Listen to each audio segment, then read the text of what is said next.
Dulu, panggung wayang menanti di hujung jalan. Lampu malap, bunyi projektor jadi saksi kepada setiap cerita. Kini hiburan berada di poket saja, menari di skrin telefon, mengikuti kita ke mana sahaja. Ini kisah perjalanan panggung, dari zaman klasik ke era digital.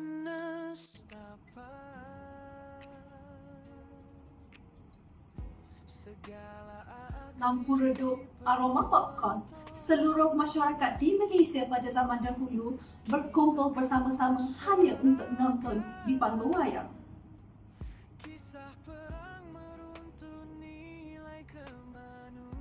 Saya masih ingat lagi bila menatap layar putih ini. Dan sungguh nostalgia pada masa itu. Saya toket ini panggung. Ini bukan sekadar perniagaan, ini tempat masyarakat kumpul, berkongsi suka dan duka. Setiap tayangan adalah kenangan. Di sini, layar besar menjadi saksi kepada kisah masyarakat kita dari generasi ke generasi. Namun, waktu kian berubah.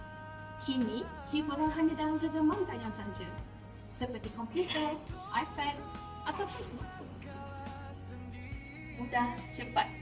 Walaupun tak ada aroma bau popcorn dan cahaya lampu gelap itu. Tapi kita ada ini, semuanya serba digital, serba pantas.